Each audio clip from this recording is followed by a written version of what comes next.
En fait, vous êtes vraiment pas venus pour nous, en fait. Hein. Rokhaya, ce matin, tu as rencontré des lycéens d'Acajou.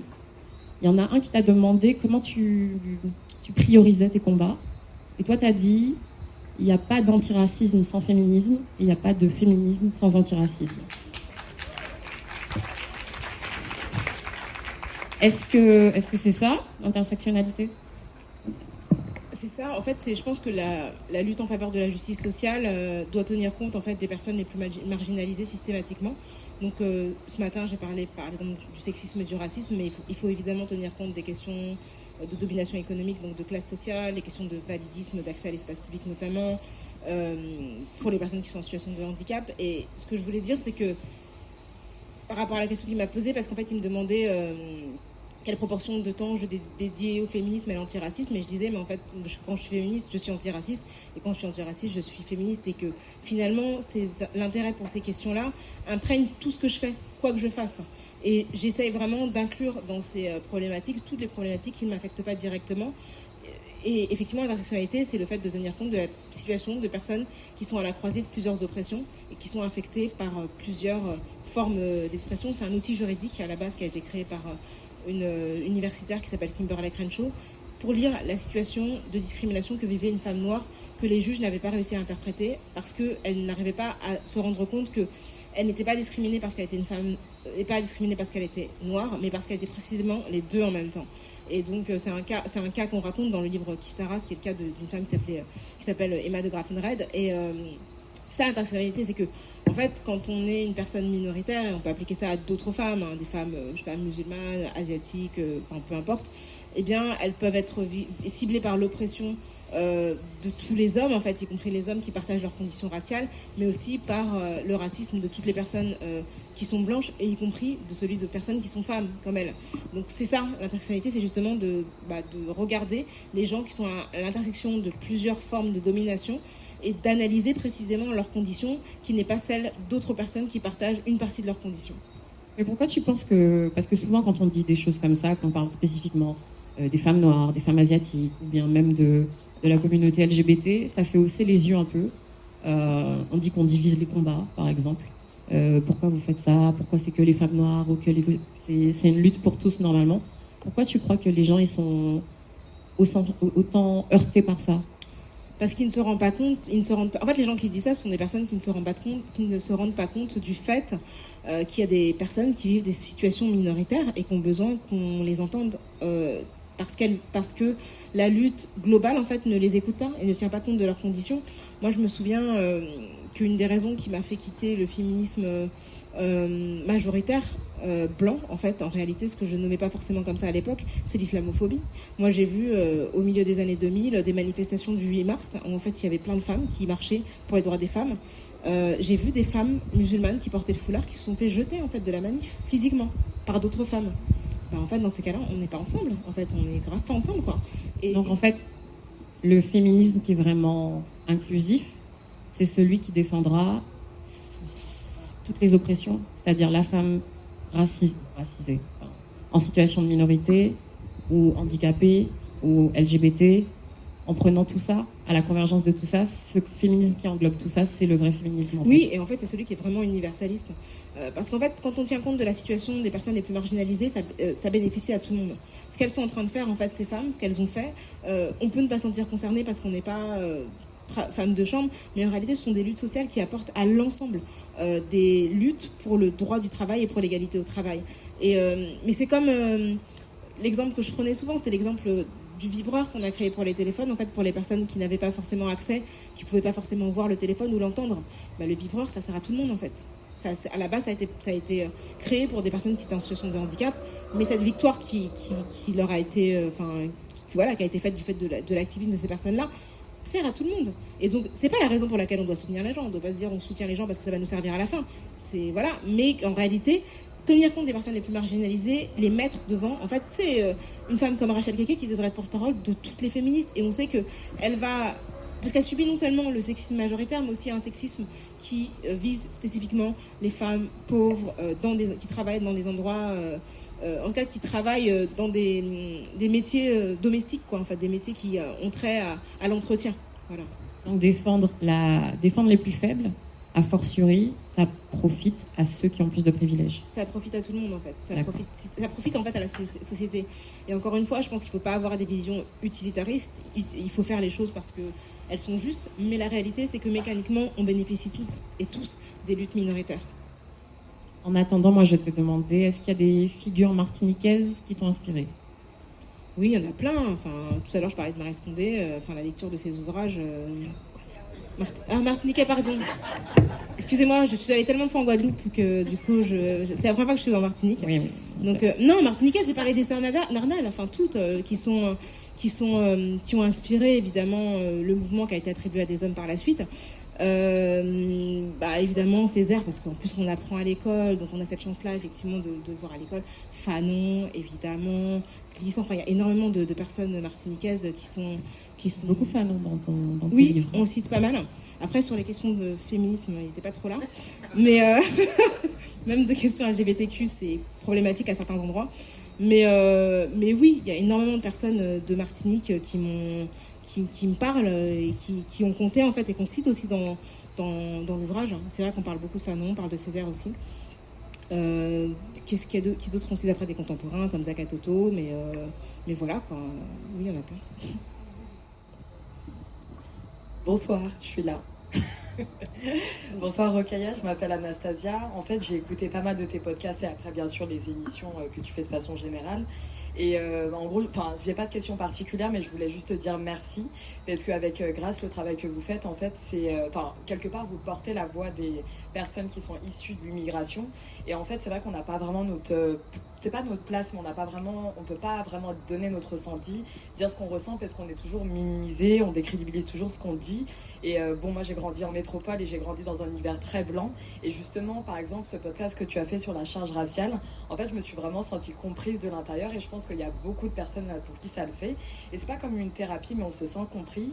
Et c'est une voie que tu ouvres parce que c'était pas quelque chose qui était aussi accessible avant. Du moins, peut-être qu'on le faisait, mais comme tu as une certaine visibilité, c'est plus accessible et en fait, on se sent compris et on comprend qu'on n'est pas seul. Et en fait, tu parles aussi de différentes immigrations. Tu parles pas que de l'africaine, asiatique, on parle aussi des arabes et des autres. Et c'est aussi intéressant de se rappeler que c'est vrai qu'il n'y a pas que aussi les Antillais ou les Africains, il y a aussi les autres. Donc je voulais te dire merci pour ça parce que tu permets aussi d'ouvrir une voie. Tu permets à beaucoup de personnes de comprendre aussi ce qu'elles ressentent, c'est pas du bullshit. Parce que des fois on a un goût amer, on en parle, on dit oh arrête un peu, tu saoules, t'es pas drôle, t'as pas le sens de l'humour et tu parles de tout ça dans tes podcasts. Et merci. Et au-delà de ça, je pense aussi que pour les personnes blanches qui se rendent pas compte de tout ça, de cette charge qu'on a, de tous ces ressentis qu'on peut avoir, ça permet aussi d'ouvrir une voie et finalement c'est des podcasts qui peuvent servir vraiment à tout le monde. Donc si vous n'avez pas écouté ce podcast, je vous invite à l'écouter. Mais en tout cas, merci beaucoup parce que je pense que c'est un vrai travail que tu fais et ça permet aussi de sentir comprise quelque part. Donc voilà, merci beaucoup. Merci beaucoup. Merci infiniment, c'est hyper touchant.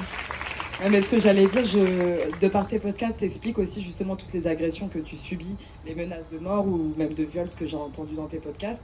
Et c'est vrai qu'on se rend pas compte parce que comme tu dis, t'as une visibilité, mais on connaît pas l'envers du décor et des fois on a envie de porter des combats, mais quand on voit tout ce qu'il y a derrière, on se dit ah non, moi je peux pas. Et c'est vrai que quand tu rentres chez toi le soir, des fois je sais pas comment tu fais parce que ça doit être vraiment pas facile. Donc c'est pour ça, pour te dire, n'oublie pas qu'il y a plein de gens qui sont derrière toi, qui te soutiennent et que tu permets vraiment d'ouvrir des voies et de se dire que oui, on a notre place, oui, il y a des gens qui me comprennent et enfin voilà, c'était pour te dire merci vraiment pour tout ce que tu fais.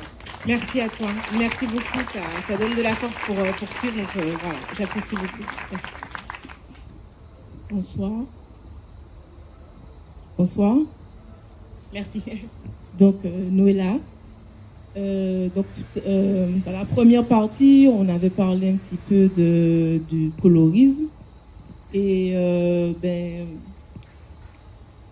dans notre société martiniquaise, c'est un sujet qui est extrêmement, je pense, ancré dans notre culture, en fin de compte, parce que cette question de sauver la peau, qui est assez ancestrale et assez ancrée dans notre culture, on peut, voilà, j'en discutais un petit peu avec mon père il n'y a pas si longtemps que ça, de cette question un peu de, en fait, la personne qui est un peu foncée de peau va plutôt plus facilement s'orienter vers quelqu'un qui est plus clair de peau.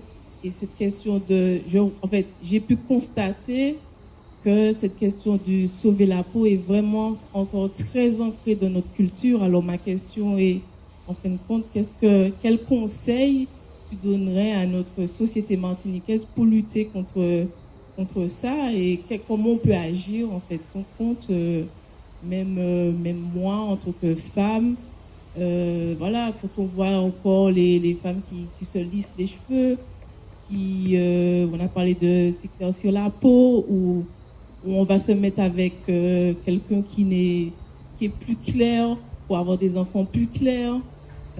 Donc voilà, c'est ça, c'est comment selon ton regard, comment on lutte contre ça en fait, qui est ce truc qui est un peu ancré, qui est un peu encore de notre ADN.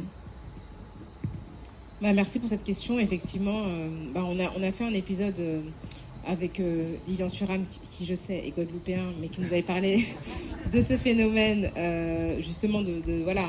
Mais en fait, c'est vrai que dans les sociétés post-esclavagistes ou post-coloniales, en fait, la peau claire, c'est un capital qu'on essaie de maintenir et de transmettre. C'est un capital c'est même un patrimoine en fait qui valorise en fait, qui permet d'asseoir une condition sociale.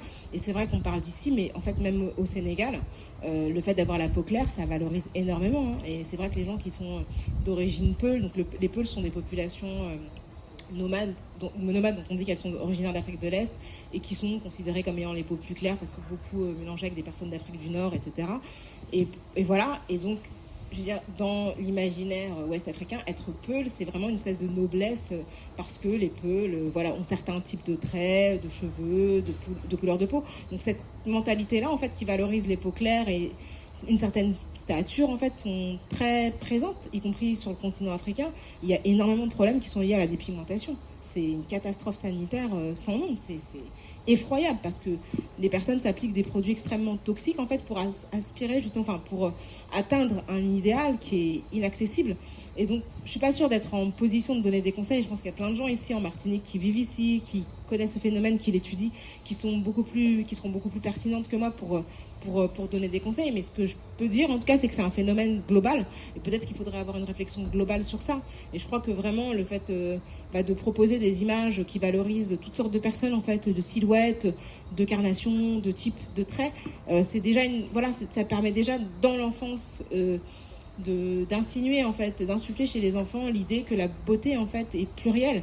Mais c'est un travail énorme, c'est un travail de fond, c'est un travail qui doit déconstruire des siècles en fait de croyances dans la beauté supérieure des peaux les plus claires et de tout ce qui est associé à la peau claire et qui malheureusement n'est pas spécifique uniquement à la Martinique. On peut retrouver en Amérique du Sud, au Brésil, c'est assez spectaculaire la manière dont ça s'exprime, mais partout, hein, partout. Et c'est vrai que de voir dans des pays où l'écrasante majorité des personnes sont noires foncées, je pense au Sénégal, les gens sont quand même tous assez foncés, que là-bas ça a quand même un phénomène qui compte et qui fait vraiment le fait d'être clair, c'est quelque chose qui est valorisé. On va dire, au lieu de dire d'une femme elle est belle, on va dire elle est claire. Et c'est en fait ça suffit à dire simplement sa valeur sociale. Donc encore une fois, il y a évidemment le sexisme qui consiste à valoriser une femme selon son apparence physique, mais la beauté, ça se résume simplement à la couleur de peau. Et ça, c'est un très très long travail qu'on doit faire, je pense, collectivement. Elle est belle pour une noire, c'est ça ? Ouais, alors elle est belle pour une noire, c'est plus un truc qu'on entend dans les pays majoritairement blancs où les gens sont choqués de pouvoir, tellement ils ont associé dans leur tête la laideur à la couleur noire, et donc du coup ils vont dire quand même. Moi je sais que ma mère, elle a beaucoup entendu quand elle arrive en France, vous êtes belle pour une noire. Et en fait les gens ont l'impression de faire des compliments quand ils disent ça, alors que c'est juste atroce quoi.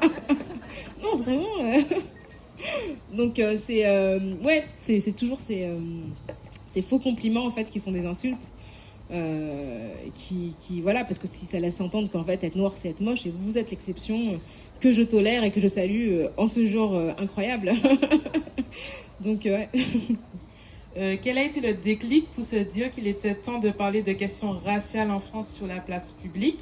c'est-à-dire parler de ces problèmes à la télévision, en podcast, dans des livres, de manière à ce que ce soit accessible au plus grand nombre. Elle explique qu'elle a lu Kif Taras et qu'avant, elle ne voyait pas d'essai aussi pointu sur le sujet et aussi accessible, à part qu'il fallait traverser l'Atlantique pour lire ce genre d'essai. Et donc, quel a été votre déclic pour mener ce combat? Merci beaucoup. Alors c'est vrai que le déclic m'a d'abord envie donné l'envie de mener effectivement ce combat, mais j'avais pas forcément l'idée de le porter dans les médias, en tout cas à titre personnel.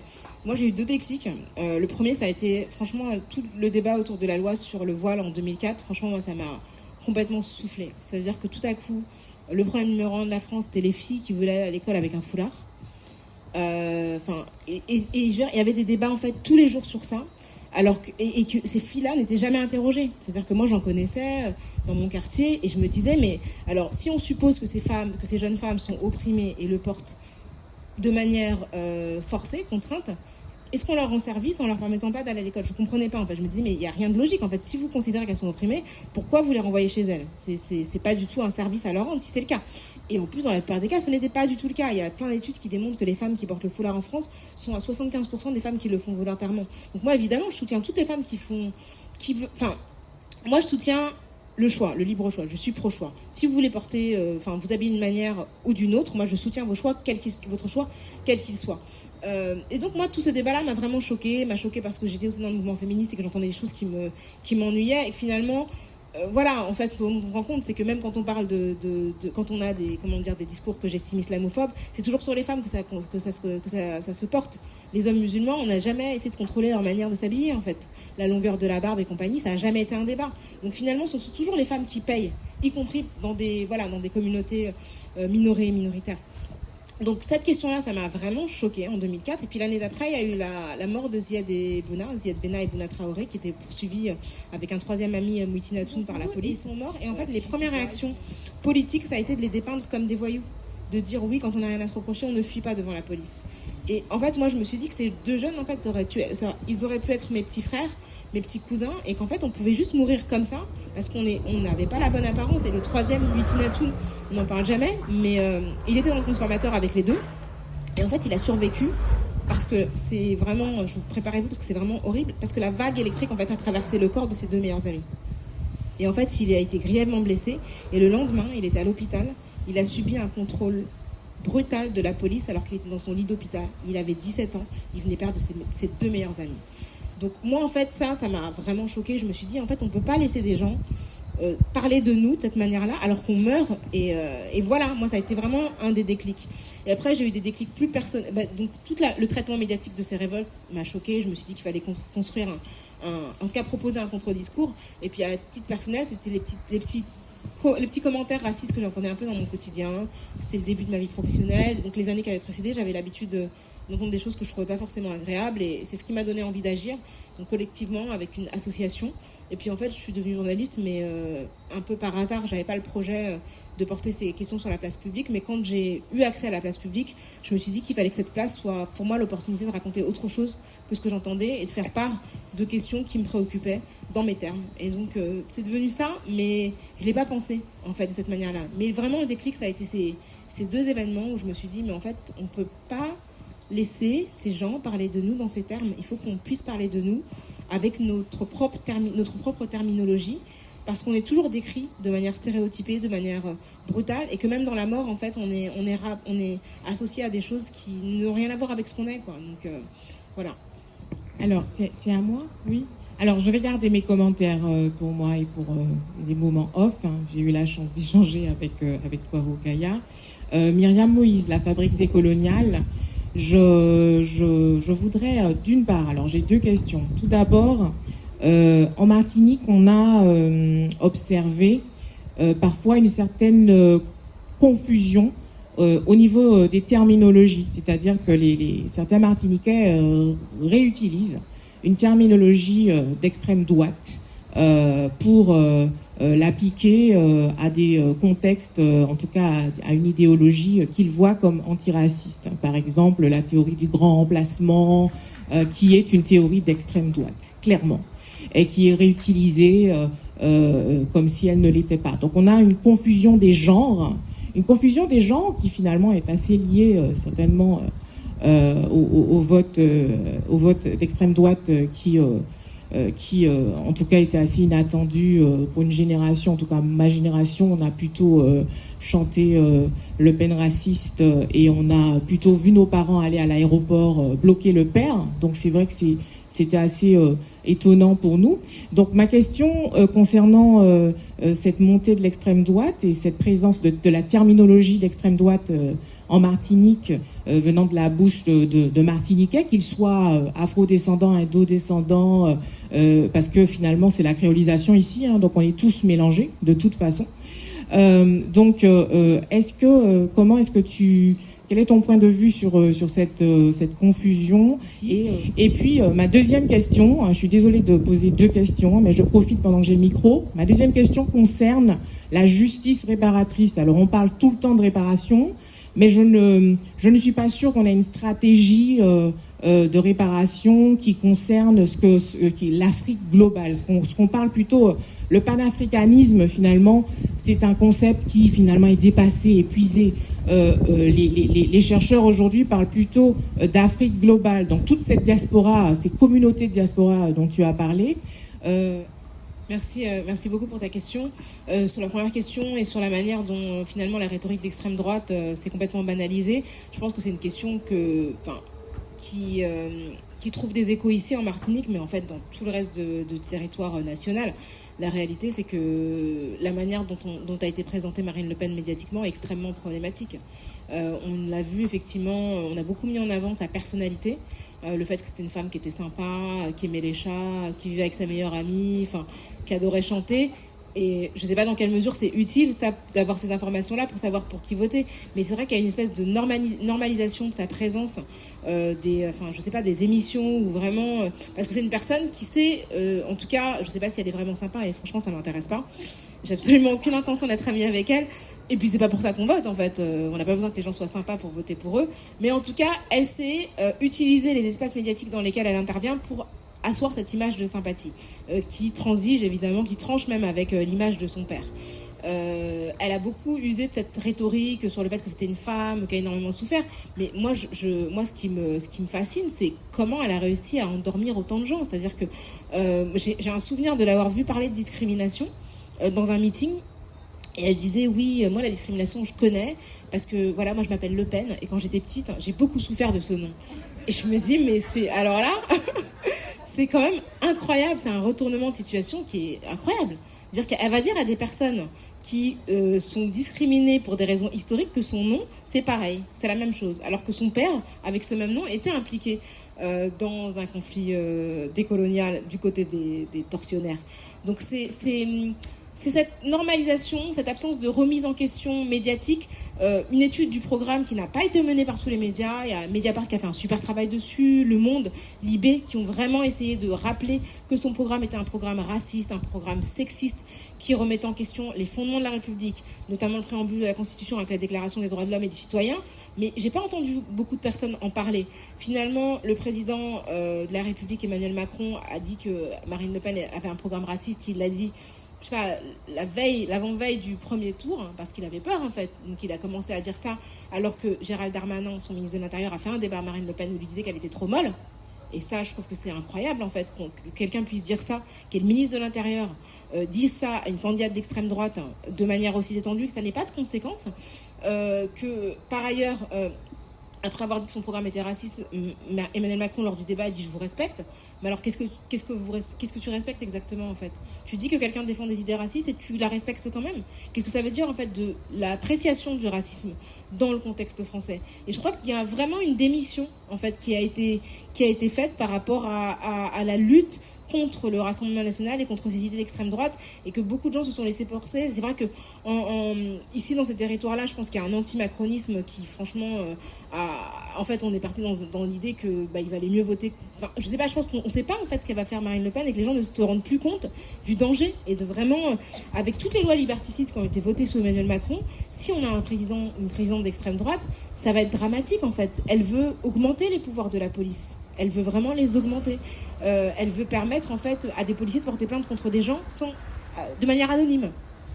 Et déjà, dans la loi sécurité globale, la loi sur le séparatisme, il y a énormément de choses qui sont perdues en termes de liberté publique. Et ça, entre les mains d'un gouvernement encore plus à droite, enfin vraiment d'extrême droite, ce serait dangereux. Donc moi, j'attribue le fait qu'il y a eu beaucoup plus de gens qui ont voté pour elle cette année qu'il y a 5 ans à ça, à vraiment une disparition de la conscience de ça, parce que moi j'ai vu aussi des vidéos de personnes de banlieue françaises dire ouais, moi aussi je vais voter Marine Le Pen, on en a marre de Macron. Et franchement, ça fait peur en fait de voir des gens qui se disent mais oui, il y a plein de problèmes autour d'Emmanuel Macron. Moi, je comprends qu'on le questionne et qu'on a envie de le combattre, mais il y a une différence en fait entre la droite et l'extrême droite qui, quand même, le Rassemblement national, enfin le Front national, a été fondé par des nazis. Et c'est fou de ne pas se rappeler de ce qu'est le nazisme. Je pense qu'il y a tout un fil historique qui s'est perdu et que c'est ça en fait qui manque. Il y a vraiment je sais pas, avant il y avait beaucoup d'éducation populaire dans les partis politiques. Et ça, je crois que c'est quelque chose qu'on a perdu. Et je pense que le fait qu'il n'y ait plus d'éducation populaire et de sensibilisation à ce qu'est l'extrême droite, à ce qu'a été le nazisme, à ce qu'est le fascisme, fait que les gens sont un peu dépolitisés. Et ils ont perdu vraiment la conscience de ce que signifie un pouvoir d'extrême droite dans un pays. Et ça, c'est malheureux. Et je crois qu'il y a vraiment... Avant, c'est les partis communistes qui faisaient ça. Ils étaient très forts, en fait, ici. Enfin, c'était des partis qui étaient super forts. Enfin, un parti communiste hyper fort à La Réunion, enfin, un peu partout. Et dans les quartiers populaires françaises, dans le monde ouvrier, qui politisaient les gens et qui leur donnaient des éléments de réflexion sur, justement, les ennemis, quels sont les gens d'extrême droite. Et aujourd'hui, malheureusement, les classes populaires ne sont plus structurées autour... des syndicats, autour des partis, et donc il y a un côté aussi individualiste qui fait qu'on ne comprend plus aussi l'impact collectif d'un vote en fait, voilà, c'est-à-dire que même si on n'est pas directement affecté par l'extrême droite, on sait que ça va avoir un effet sur d'autres gens qui ne sont pas forcément directement nous, et c'est à ça qu'on doit penser. Donc je crois vraiment que tout ça, c'est un phénomène de dépolitisation. Merci. Merci beaucoup. Alors, il y aura une dernière question. Juste pour vous dire qu'après cette question, il y aura une petite séance dédicace. Vous pourrez vous procurer les livres juste là, avec Casabule. Coucou. Dernière question. Alors, je suis juste là. Alors, en principe, j'ai pas trop de peur de prendre la parole en public, mais là, comme c'est quelqu'un que j'admire beaucoup et à qui je fais souvent référence, je suis un petit peu plus stressée, donc j'ai écrit mon petit texte. Alors, moi, je m'intéresse beaucoup à ce qui concerne le colorisme, les questions de genre, le racisme anti-blanc, etc. Et il y a une question que je me pose sur le concept de colorisme. Donc, vous avez dit tout à l'heure qu'il y a une valorisation sociale des personnes plus claires parce qu'il y a du coup cet aspect esthétique, des traits plus européens, plus blancs. Et comme mentionné un petit peu plus tôt par une question précédente, il y a aussi une volonté, en tout cas en Martinique, de sauver la peau, de se blanchir. Cependant, moi, j'ai pu remarquer, en tout cas au travers des réseaux sociaux et au travers de certaines émissions à la télé que je ne suis pas pour l'intérêt, mais juste pour m'informer un petit peu sur ce que d'autres personnes de mon âge, plus âgées ou plus jeunes, regardent, qu'il y a une espèce d'inversion en fait de ce processus. J'ai l'impression qu'il y a beaucoup de personnes plus claires qui sont pas forcément blanches, mais qui essayent en fait de ressembler à des personnes plus noires en intégrant des stéréotypes qui nous sont assignés. Et en fait, donc soit en tout cas sur les réseaux sociaux, en essayant de se rendre un peu plus foncé, de changer son corps, ou encore de se mettre avec des personnes qui sont plus foncées, faire des bébés métis, c'est le rêve du bébé métis. Et du coup, j'avais une question par rapport à ça. Est-ce qu'on peut parler de fétichisme, de négrophilie? Est-ce qu'on peut parler aussi de l'hypersexualisation du corps de la femme noire? Ou est-ce que c'est juste un phénomène qui est plutôt individuel et qui est juste trop médiatisé? Merci beaucoup pour cette question. Alors, c'est un phénomène sur lequel je ne me suis pas forcément penchée, en tout cas longuement, mais j'ai l'impression qu'il y a quand même aussi dans la société une manière de performer le fait d'être noir. C'est-à-dire qu'on a l'idée que, en fait, être noir, en fait, on ne pense plus que c'est une situation politique qui inclut énormément de gens différents, avec des apparences différentes, mais que c'est associé à une attitude, à une apparence qui fait qu'il y a des vrais noirs et des gens qui ne sont pas des vrais noirs. Et donc, il y a effectivement, ça encourage du coup à performer ça, mais comme c'était un jeu d'acteurs, quoi. Et pour moi, effectivement, ça relève de la croyance dans les stéréotypes raciaux et de la croyance dans les catégories raciales même.